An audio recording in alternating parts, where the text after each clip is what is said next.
Now, the other religion at work case involves a flight attendant who works for ExpressJet. 3 years ago, Cherie Stanley joined the airline. 2 years ago, she became a Muslim, and then just this year, she learned her faith prohibits her from drinking alcohol and also from serving it. And that's the problem in this case. In June, she informed ExpressJet she could not serve alcohol on flights. And her attorney says that the small carrier directed Stanley to work out an agreement with other flight attendants for them to take on that task on her flights. Well, a few months later, a coworker complained saying Stanley was not fulfilling her duties. And that's when the airline suspended her. Now, with me to talk more about this is her attorney, Lena Masri, representing Cherie Stanley. She's also an attorney for the Michigan chapter of the Council on American Islamic Relations. Lena, thanks for being here. I know you all filed a discrimination complaint with the Equal Employment Opportunity Commission. What's the status? Thank you. Yes, we requested a full investigation into the complaint, and the EEOC now has 6 months to look into the matter. Hopefully, we will be looking into various options, including mediating the case and coming up with a positive resolution. I guess one of the basic questions is, if your client isn't going to serve alcohol, how is she able to fulfill the duties that her job entails? So, the primary concern that Cherie Stanley had back in June, when she brought this concern up to her immediate supervisor at ExpressJet Airlines, was that she wanted to make sure that the customers were still receiving their requests for alcohol, that the customers were all being accommodated properly. So that was what prompted her to bring this issue forward to her supervisor. And at that time, her supervisor had directed her to work out that arrangement with the other flight attendant to make sure that the alcohol is being served and the customers' requests are being satisfied. But at the same time, her own religious beliefs would be accommodated as well. I do want to read the statement we got from ExpressJet, who isn't giving us any details on their end as far as this complaint goes, but this statement does read, "At ExpressJet, we embrace and respect the values of all of our team members. We are an equal opportunity employer with a long history of diversity in the workforce." Now, Lena, if her coworkers believe that what they're being asked in terms of accommodating her is unfair or unreasonable, what do you say to them?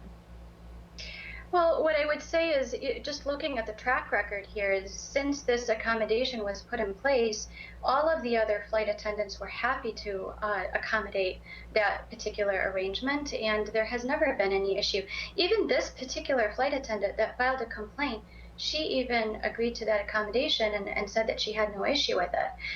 Rather, this complaint was filed afterwards. And, it's worth mentioning that that complaint had Islamophobic overtones to it, where it mentioned her headdress and foreign writings that she had in her possession. So, it wasn't necessarily that it wasn't working out. To the contrary, it worked out very well. And until this date, until the time that we're speaking right now, there still has never been any issue with this accommodation since it was first implemented. Now, to play devil's advocate, some might ask, couldn't Cherie find another job within ExpressJet that doesn't conflict with her religion? Well, I mean, she could, but at the same time, the law does not obligate her to do that. She has a right to have her religious beliefs accommodated. At the same time, it's important to ensure that the customer's requests are also accommodated. So, working out an arrangement that is reasonable, such as the one that was proposed by ExpressJet, is what the employer is obligated to do in this situation, and that's what we're requesting. It's a small accommodation that we're requesting that we know has worked out in the past and will continue to work into the future. And I'm just going to push you a little bit further, because you might look at another situation where you're a bartender, you become a Muslim, and now your religion won't allow you to serve alcohol. Should the burden be on the employer to find a way to let you continue doing your job, even if you aren't doing a fundamental part of your job? Well, there's a couple of differences with these two examples. One, with a bartender, it really is an essential duty of yours to serve alcohol. So somebody who cannot have any dealings with alcohol, according to the Islamic faith, would not apply to be a bartender. However, as a flight attendant, serving alcohol is not an essential function of carrying out your duties. If it was an essential function, then the airline would not have accommodated her request.